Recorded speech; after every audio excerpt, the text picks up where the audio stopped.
자, 오늘은 아말렉과 대대로 싸우시는 하나님이라는 제목으로 함께 말씀을 나누도록 하겠습니다. 우리가 인생을 살아가다 보면은 참 충돌하는 것이 있는데 바로 나의 의지와 하나님의 말씀인 것 같아요. 충돌하는 것을 못 경험하셨다면은 그 사람이 하나님의 말씀에 아주 그냥 합하여서 순종하며 살아가거나 아니면 말씀을 전혀 생각지 않고 살아가거나 둘 중에 하나겠죠. 충돌하지 않는다는 것은. 근데 말씀을 읽을 때 대개는 어떻습니까, 여러분들? 하나님의 말씀과 어떤 내가 생각했던 그 계획과 방향이 일치하지 않을 때가 많죠. 근데 그럴 때에 우리는 어떠한 태도를 취해야 되는가 하면 대개 사람들이 아무리 성도님이라고 할지라도 자기의 이권에 못 이기는 경우가 너무나도 많은 것 같아요. 그게 우리 인간이고 우리의 연약함인 것 같습니다. 그럼에도 불구하고 하나님은 하나님의 계획하신 바대로 우리를 환경과 상황을 이끌으셔서 하나님을 따라갈 수 있도록 만드시는 분인 것 같아요. 그거를 살아가면서 너무 많이 경험한 것 같습니다. 실제로 저도 제가 어려서부터 목회자가 되겠다 하고 수련회 때 다른 목사님들처럼 막 뛰어나가서 머리 드밀면서 안수기도 해달라고 막 이러지 않았어요. 목회자 될 사람 나와 그러면 저는 안 나가 이겁니다. 뒤로 숨고 안 나가고 20대 때만 돼도 그런 거 절대 나는 절대로 목회자는 되지 않겠다. 집에서는 말이 많았습니다. 왜냐하면 집에서는 네가 꼭 아버지의 대를 이어서 목회를 해야 된다라는 그런 얘기들이 많았지만 저의 마음속에는 뭐였겠습니까? 저는 목회자는 절대 안 합니다. 그때는 특히 뭐에 빠져 있었냐면 밴드에 빠져 있었어요. 그때 그냥 일반 밴드도 아니고 락 밴드에 빠져 있었습니다. 그래서 머리도 이렇게 좀 조금 살짝 기르고 이랬거든요. 지금 이렇게 홀리 스피릿 이게 성령으로 이렇게 가득 차 있어야 되는데 그때는 아시죠? 락 스피릿으로 이렇게 가득 차가지고 살았던 그런 시절이 있었어요. 근데 그렇게 교육자 안 되겠다, 목회자 안 되겠다라고 생각하면서 살았는데도 어느 날 보니까 저의 의지가 반영된 것이 아니라 하나님의 이끄심으로 목회자가 돼 있더라고요. 참 그런 것을 보면서 어떤 친구가 그러더라고요. 자, 그때도 이제 주위의 친구가 하나님의 살아계심이 정말 놀랍다. 네가 목사가 되다니. 이러는 거죠. 그런 것 같습니다. 정말. 이렇게 하나님의 길을 걸으면서도 근데 참 어려운 게 무엇이냐면 내 생각과 하나님의 계획이 자꾸만 부딪히는 걸 경험하는 거예요. 근데 그 싸움을 보니까 정말 하나님이 나와 싸우시는구나를 절절하게 느끼게 됩니다. 오늘 이 본문을 우리가 많이 읽어보셨을 거예요. 아론과 훌에 관한 얘기 많이 들어보셨을 것인데 오늘은 제가 하나님의 역사하심에 대해서 좀 초점을 맞춰서 이 말씀을 전하려고 해요. 그 아론과 훌 인물 중심보다는 하나님의 역사하심에 대해서 조금 읽어보려고 합니다. 오늘 이 말씀을 보시면은 이스라엘 백성들이 이제 광야에서 나오죠. 좀 생각을 해보시면 이런 거예요. 이스라엘 백성들이 이제 애굽에서 나온 지 얼마 안 됐잖아요. 하나님을 알아봐야 얼마나 알겠어요, 이들이. 이제 하나님을 알아서 아직 율법도 받기 전 아닙니까, 지금. 시내산에 올라가기도 전이고, 모세가. 그 전에 하나님을 알아봐야 얼마나 알겠어요, 여러분. 하나님이 이들을 데리고 나왔는데 이들에게 어떤 일이 일어나는가? 오늘 아말렉과의 전쟁이 일어나는데 이 장소를 한번 보세요. 8절 말씀 보세요, 여러분들. 본문 말씀이에요. 8절 말씀은 이렇게 말씀합니다. 함께 한번 읽어볼게요. 시작.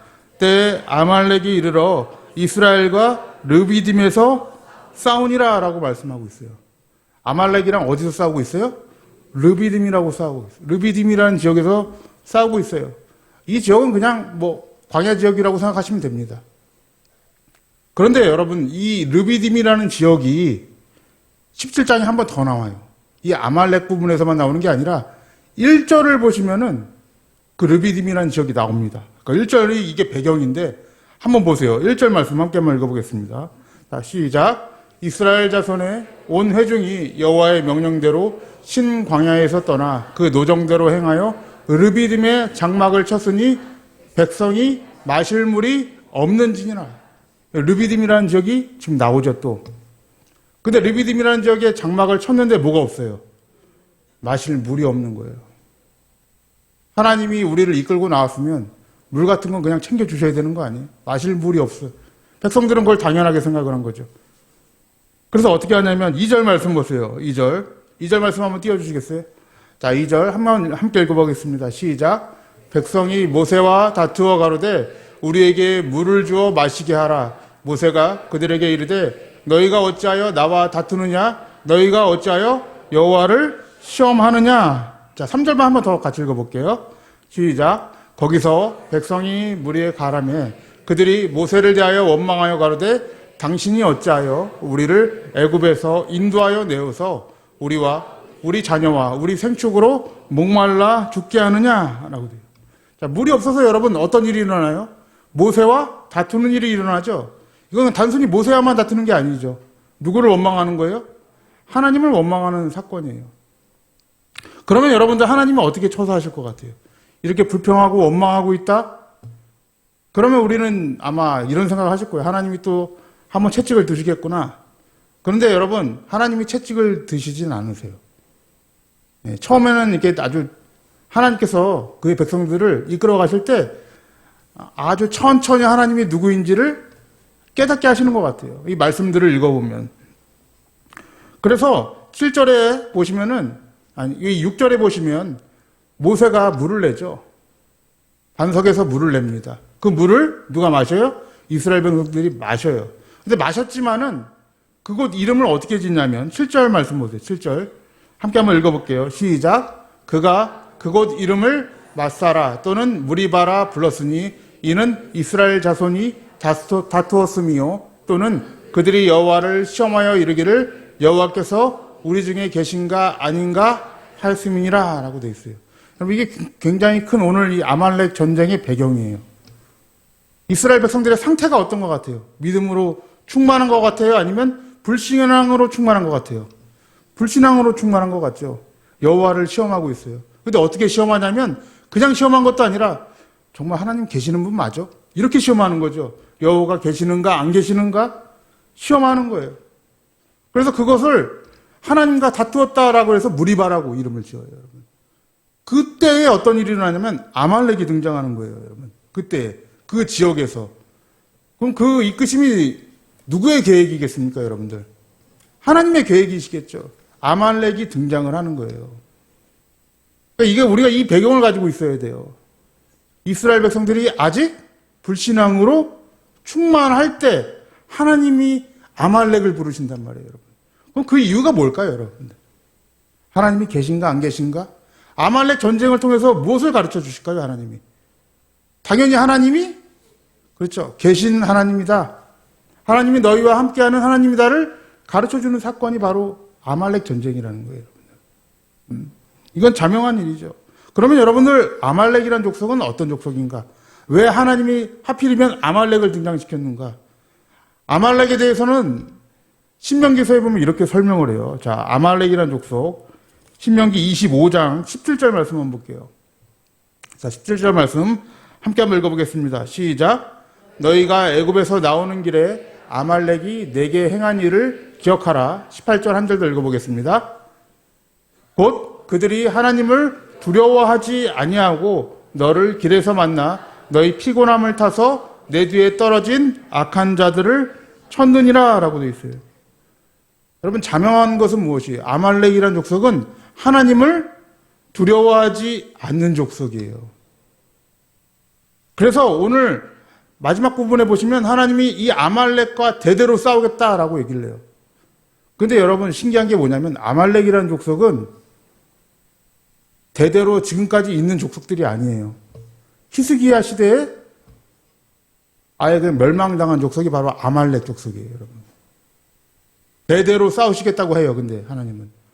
이 대대로라는 단어가 뭐냐면 세대와 세대 간에 걸쳐서 계속해서 아말렉과 전쟁하시겠다는 거예요.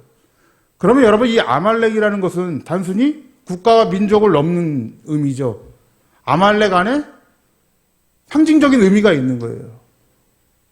우리가 애굽 아니면 소돔 할 때도 그냥 그 애굽이란 나라로만 보지 않잖아요, 여러분. 요한계시록에 보면 그 애굽을 뭐라고 얘기를 합니까? 세상을 비교하지 않습니까? 애굽이라는 어떤 하나님을 반대하는 세상 나라, 소돔과 같이 타락한 나라를 우리가 상징하고 있듯이 아말렉도 이 상징하는 바가 무엇이냐면 하나님을 경외하지 않는 자라는 거예요, 여러분. 두려워하지 않는 자라는 거예요. 그래서 이 두려워하다라는 단어는 대개 무엇으로 번역이 되어 있냐면 이 히브리어로 야레라고 하는데 이 단어는 대개 뭘로 번역이 되어 있냐면 경외라는 단어로 번역이 되어 있어요. 그래서 하나님을 경외하지 않는 족속, 경외하지 않는 자, 그게 뭐예요? 아말렉이에요, 여러분들. 그러면 여러분 그 경외하지 않는 그 자들이 오늘날은 없습니까?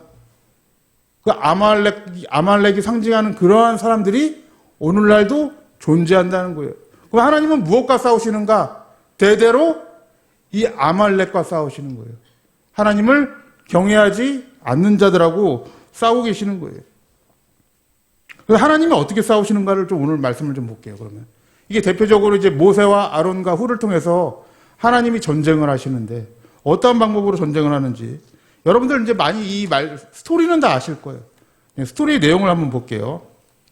자, 9절 말씀 한번 볼게요. 9절 말씀 함께 한번 읽어보겠습니다. 시작. 모세가 여호수아에게 이르되 우리를 위하여 사람들을 택하여 나가서 아말렉과 싸우라. 내일 내가 하나님의 지팡이를 손에 잡고 산꼭대기에 서리라. 모세가 아주 의기양양하게 얘기하죠. 여호수아에게 이르러서 너는 가서 싸워라. 나는 하나님의 지팡이를 들고 올라가겠다. 산꼭대기로. 이 산꼭대기는 그냥 언덕과 같은 조금 약간 높은 산이에요. 그러니까 아래서 다 볼 수 있는 그런 산이죠. 산꼭대기에서 내가 하나님의 지팡이를 들고 가겠다라고 얘기를 해요. 이렇게 얘기한 거는 전에 모세가 하나님을 통해 경험한 바가 있기 때문에 그래요. 어떤 경험을 했습니까? 이 하나님의 지팡이를 통해서 자, 출애굽기 14장 말씀 한번 띄워주세요. 출애굽기 14장 16절 말씀. 자, 함께 한번 읽어볼게요. 시작. 지팡이를 들고 손을 바다 위로 내밀어 그것으로 갈라지게 하라. 이스라엘 자손이 바다 가운데 육지로 행하리라 라고 했어요. 홍해를 건널 때 무엇을 이용했습니까? 하나님의 지팡이를 이용했어요. 이 사건이 대단한 사건이었죠. 이스라엘 사람들에게는 이제 뭐 더 이상 막다른 골목이었어요. 갈 데가 없잖아요. 근데 그때 어떤 일이 있습니까? 하나님의 지팡이를 통해서 홍해가 갈라지고 이스라엘 백성들이 그 홍해를 육지로 건너게 만드는 그런 사건이 있었습니다. 그러니까 모세는 이걸 경험한 거예요. 지금 하나님의 지팡이를 들고 가겠다고 하고 얘기를 해요. 그러면 어떤 일이 일어나는가? 여러분 우리가 상상하자면 이런 거죠. 지팡이를 들고 이제 아말렉과 싸우면 어떤 일이 일어나야 돼요? 딱 손을 들자마자 아말렉이 어떻게 돼야 돼? 다 쓰러져야 되잖아요. 예? 우리의 생각대로라면. 근데 그렇지 않아요. 자, 전쟁의 양상이 자, 10절 말씀 보면 어떻게 얘기하는지 한번 볼게요. 계속해서 읽어볼게요. 자, 10절 말씀 읽어보겠습니다. 시작. 여호수아가 모세의 말대로 행하여 아말렉과 싸우고 모세와 아론과 훌은 산꼭대기에 올라가서 모세가 손을 들면 이스라엘이 이기고 손을 내리면 아말렉이 이기더니 모세의 팔이 피곤함에 그들이 돌을 가져다가 모세의 아래에 놓아 그로 그 위에 앉게 하고 아론과 훌이 하나는 이 편에서 하나는 저 편에서 모세의 손을 붙들어 올렸더니 그 손이 해가 지도록 내려오지 아니한지라. 자, 사실 지금까지 모세가 해왔던 전쟁과는 전혀 다른 양상이라는 걸 모세도 알았을 거예요. 왜냐하면 이전까지는 애굽에서 모세가 나올 때만 해도 짠 하면 하나님이 다 해주셨거든요. 10가지 재앙을 통해서 하나님이 그냥 바로 기적을 일으켜 주시고 그 애굽을 탈출했지 않았습니까? 그 10가지 재앙이 뭐였습니까? 애굽의 10가지 신에 대한 하나님의 심판이었죠, 여러분들. 너희가 믿는 신은 다 가짜다라는 걸 선포하고 나오시는 거예요. 그렇게 나오고 홍해도 어떻게 했습니까? 단번에 그냥 짠하고 그냥 홍해가 갈라지면서 하나님의 역사가 일어날 때 놀라운 기적을 보여줬단 말이에요. 근데 지금은 좀 달라졌어요. 어떻게 달라졌습니까? 전쟁이 끝나질 않는 거예요. 손을 딱 들었는데 전쟁이 이겨요, 져요? 오늘 말씀대로 하면 져요? 이기고 있죠. 예, 똑바로 읽으셔야 돼요. 손을 딱 들면 이겨요. 아, 하나님이 역사하시는구나. 이기는구나. 따가고 들었다가 이제 끝났겠지 하고 내리면 어떻게 돼요? 지고 있는 거예요, 여러분. 이게 되게 여러분 아이러니한 상황 아닙니까? 사실 모세도 예상하지 못한 상황이 아니겠어요? 만약에 그냥 이겼다고만 생각하면 그냥 뭐 다시 올리지도 않고 이렇겠죠. 이게 굉장히 급박한 상황이에요. 좀 제가 집에서 상상을 해봤어요. 지금까지 모세가 뭐 이렇게 상상을 해보면 딱 지팡이를 들고 섰을 때 기대감이 있잖아요. 손을 들고 이 아말렉이 이제 쓰러지는구나. 근데 내리는 순간에 다시 아말렉이 이겨버리는 이런 상황들. 이게 무슨 상황인가? 어리둥절하지 않겠어요? 이 상황이 얼마나 급박했냐면 그 승패를 바라보는 이 옆에 조력자들이 있지 않았습니까? 아론과 우리. 아론과 우리 모세의 손이 내려오지 않게 만든단 말이에요. 그러면 여러분 이 상황을 생각을 해보셔야 돼요. 내려오는 순간에 이 전쟁의 양상이 그냥 슬슬 기우는 정도가 아니었다는 거죠. 아예 못 내려오게 만들잖아요, 여러분들. 전쟁이 아주 긴박하고 아주 어려운 상황이었다는 얘기예요. 만약에 전쟁이 만만했으면 모세에게 이렇게 얘기했을 거 아닙니까? 한 30분 손 들고 있다가 한 10분 쉬어. 이러면 편하잖아요. 네. 그러면 한 30분 이기고 있다가 10분은 조금 기울였다가 다시 30분 이기고 이러면 편할 거 아닙니까? 그러한 상황조차 지금 아니라는 거예요. 그래서 이들이 돌을 갖다가 받쳐놓고 그 위에 그 의자를 만들어버리죠. 모세가 앉게 하고 둘이 손을 잡아버려요, 여러분. 내려오질 못하게 한단 말이에요, 그 손이. 그 순간 이들이 깨달은 게 뭘까요, 여러분들? 이 전쟁이, 이 손이 누구의 손이라는 걸 깨달았을 것 같아요, 여러분들. 하나님의 손이라는 걸 깨닫게 되는 거예요. 이 전쟁이 우리에게 속한 것이 절대 아니구나. 우리가 잘나서 된 일이 아니구나를 절실하게 가르치는 거예요. 하나님이 계신가 안 계신가? 어디서 그랬습니까? 르비딤에서 일어난 일이에요. 무리바의 그 사건을 통해서 이들이 하나님을 시험했잖아요. 하나님 계신가 안 계신가? 하나님이 왜 이렇게 오랫동안 전쟁을 시키실까? 단번에 역사하지 않으시고 철저하게 가르치시는 거예요. 그들에게 믿음을 주시는 거예요, 여러분들. 이게 하나님의 역사예요. 인간의 뜻과 하나님이 하시는 역사가 이렇게 차이가 있는 거예요. 네. 그 하나님의 일에 동참시키면서 하나님의 믿음을 심어주는 이 사건, 이게 아말렉 전쟁이라는 거예요. 근데 여러분, 이러한 전쟁을 하나님이 어떻게 하시겠다? 자, 16절 말씀 한번 보세요. 16절 말씀 함께 한번 읽어보겠습니다. 시작. 가로되 여호와께서 맹세하시기를 여호와가 아말렉으로 더불어 대대로 싸우리라 하셨다 하리라. 예. 그냥 도말하시면 되잖아요. 이 아말렉은 제가 말씀드린 대로 상징성이 있는 거죠. 하나님을 경외하지 않는 그들과 하나님은 무엇을 하시겠다는 거예요? 씨름을 하겠다는 거예요. 싸우시겠다는 거예요. 전쟁을 하시겠다는 거예요. 그 전쟁이 여러분들 언제 일어나냐면 먼저 우리 안에서 일어나는 거예요. 어느 누구도 스스로 하나님을 경외할 수가 없어요, 여러분들. 그게 우리의 실력 아닙니까? 여전히 하나님을 믿는다고 하면서도 우리는 어디서 머물고 있냐면 무리바에 머물고 있는 거예요. 하나님이 계시는가? 나의 이권에 맞으면 하나님이 계시는 것 같고, 나의 상황과 나의 환경이 좀 안 되면 하나님 계시나 안 계시나 시험하고. 근데 그런 상황 가운데 하나님이 무엇을 하시면 그런 우리의 아말렉과 같은 우리에게 전쟁을 걸어오시는 거예요. 그리고 거기에서 하나님께서 그 전쟁을 승리케 하시는 그 모양을 보여주고 계시는 거죠. 그래서 14절 말씀 한번 볼게요. 하나님이 이 전쟁에 대해서 이렇게 평가를 합니다. 자, 함께 읽어보겠습니다. 시작. 여호와께서 모세에게 이르시되 이것을 책에 기록하여 기념하게 하고 여호수아의 귀에 외워 들리라. 내가 아말렉을 도말하여 천하에서 기억이 없게 하리라 라고 되어 있어요, 여러분. 14절 말씀 보시면은 하나님이 이 전쟁을 얼마나 높게 평가하셨으면 어떻게 하래요? 책에 기록하고 귀에 들려서 외우라고 얘기하세요, 여러분들. 이거는 하나님의 백성들에게 모두 대대로 그 아말렉, 경외하지 않는 그 마음과 싸우시겠다는 말과도 같은 거예요, 여러분들.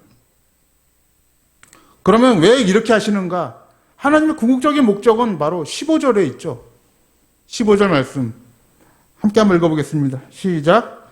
모세가 단을 쌓고 그 이름을 여호와 니시라 하고 라고 되어 있어요. 여호와 니시. 니시라는 단어가 뭡니까? 깃발이라는 뜻이에요. 기호라는 뜻이기도 한데 여러분 이게 원어적으로 좀 더 들어가 보면 들어올리다라는 뜻도 있습니다. 이게 이 단어가 그대로 민수기 21장에 나와요. 이스라엘 백성들이 하나님을 원망했을 때 불뱀이 나타났습니다. 광야에서. 근데 그때 모세가 장대에 무엇을 달아요? 놋뱀을 달아요. 근데 그 구원이 어떻게 이루어졌습니까? 놋뱀을 바라본 자만 살아요, 여러분들. 여러분, 뱀을 바라본다는 건 여러분 이스라엘 백성들 그 극혐이었어요, 말대로. 사장과도 같은 거였는데. 그것을 믿음으로 바라본 자만 구원을 받는 사건이 일어난단 말이에요. 들어 올리는 거예요, 하나님이. 니시는 바로 그런 거예요. 깃발은 바로 그 하나님의 영광을 들어 올리는 거예요. 그걸 바라보는 자가 살아가는 거예요. 오늘 모세가 무엇을 꽂냐면 여호와 니시를 꽂는단 말이에요. 하나님의 깃발을 꽂는단 말이에요. 이게 하나님이 성도들을 이끄시는 방향이에요. 대개 사람들은 뭘 꽂냐면 대개 자기 깃발 꽂으려고 그래요, 여러분들. 자기 영광 책임기로 살아가려고 그래요. 여러분, 이게 인간의 본성이라니까요, 정말. 세상 밖에뿐만 아니라 이 안에 들어와서도 자기 이름을 인정해주지 않으면, 내 깃발을 꽂게 해주지 않으면 그걸 삐지고 나가시는 분들이 많단 말이에요, 여러분들. 근데 여러분, 이게 얼마나 아말렉적인 사상이에요, 여러분들. 하나님을 경외하지 않는 그런 사상입니까? 이게 굉장히 무서운 일이에요, 여러분들. 근데 하나님의 궁극적인 목적은 무엇이냐면 여호와 니시라고요. 하나님의 깃발을 꽂게 만드시는 거예요. 우리 안에, 우리의 삶 가운데, 우리의 예배 가운데. 코로나를 지나면서 참 안타까운 일들이 너무나도 많아요. 코로나를 지나면서 이제는 이 예배라는 이 현장이 이제 완전 범람했죠. 뭐 온라인 언제든지 유튜브나 뭐 이런 온라인 매체를 틀면 내가 원하는 예배를 드릴 수가 있어요, 여러분들. 내 마음에 합한 예배를 드릴 수가 있어요. 굉장한 세션들이 나오고 엄청난 성가대가 찬양을 하고 설교자도 내 마음대로, 내 마음에 맞는 대로. 문제는 무엇인지 아십니까? 그런 삶이 하나님을 경외하는 데 결코 도움이 되지 않는다는 거예요. 아말렉으로 살아가게 만든다니까요, 여러분들. 예배는 여러분 무엇이겠습니까? 먼저 하나님을 경배하고 하나님과 동행하며 그분의 뜻을 알아서 그분과 동행하며 그분의 뜻 가운데 살아가기 위해서 우리가 예배를 드리는 거 아니에요. 하나님께 대한 영광과 경배가 우선되어야 되는데 여러분 이게 거꾸로 되고 있는 거예요. 내 마음에 맞아야 되는 거예요, 여러분. 교회도 내 마음에 맞는 교회만 찾아다니는 거예요. 내 마음에 맞는 예배만 하고 내 마음에 맞는 찬양만 부르고 여러분들. 근데 무엇이 문제냐? 하나님을 경외하지 않는 그것이 문제라는 거예요, 여러분. 네. 말씀을 들으면서도 전혀 깨닫지 못하고 말씀을 들어도 결코 하나님에 대한 두려움이 없고 여러분 이러한 상황을 여러분 하나님께서 어떻게 하시겠습니까? 싸우시는 거예요, 여러분들. 어떤 분들은 그렇게 말씀하세요. 나는 하나님께 연단받는 거 너무 싫어. 가늘고 길고 평탄하게 가고 싶다. 근데 여러분 그러한 신앙은 없어요. 하나님은 그런 식으로 만들지 않으세요. 하나님은 반드시 우리 안에 하나님의 깃발을 꽂으시는 분이에요.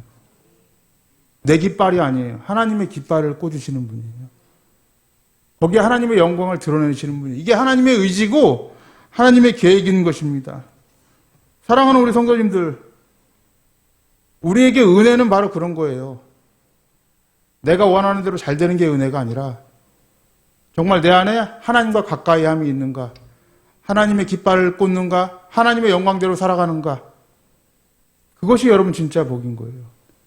내 상황대로 이루어지지 않아도 그 안에서 하나님의 영광을 바라봤다면 그것이 여러분 우리의 복인 것입니다. 사랑하는 우리 성도님들, 전쟁은 하나님이 하시는 게 맞지요. 우리 스스로는 누구도 자기를 컨트롤하지 못할 거예요. 우리 안에 있는 아말렉과 싸워서 이기지 못할 것입니다. 근데 우리 안에 지금 어떻게 우리가 예배를 듣고 이런 말씀에 아멘도 하시고, 왜냐하면 이게 굉장히 일반 사람들한테는 좀 짜증나는 얘기거든요. 친구들한테 이런 얘기하면 되게 짜증을 내요. 왜냐하면 이게 사람을, 자기를 부인시켜야 되잖아요. 넌 죄인이다. 하나님의 영광을 따라 살아야 된다. 네 영광 그거 아니다라고 하면 누가 좋아하겠습니까? 근데 그거에 반대되는 삶을 우리가 지금 살아가고 있단 말이에요, 여러분. 그거는 이미 하나님이 우리 안에서 지금 하나님의 계획대로 우리를 이끌어가고 계시고, 하나님께서 우리와 전쟁하셔서 그 예수 그리스도로 말미암아 승리케 하시는 그런 결과가 아니겠습니까? 우리가 지금 예배드리는 게 바로 그거예요. 하나님과 우리와 전쟁의 결과, 은혜로 주어지는 것이에요, 여러분들. 사랑하는 성도님들, 2024년도도 이제 밝았습니다. 2024년도 시작하시면서 여러분 어떤 생각을 가지고 계십니까? 내가 계획한 것들 많을 거예요. 내가 가고자 하는 방향들 많을 것입니다. 그런데 여러분, 그것보다 먼저 우리가 바라봐야 될 것은 무엇입니까? 여호와 니시예요. 2024년도는 하나님의 깃발을 꽂는 한 해가 되길 바랍니다. 그래서 하나님께 모든 걸 의지하고 맡겨서 정말 여호와 니시 우리 안에 꽂으시며 하나님의 영광을 따라 살아가시는 우리 성도님들 되시기를 주님의 이름으로 축원합니다.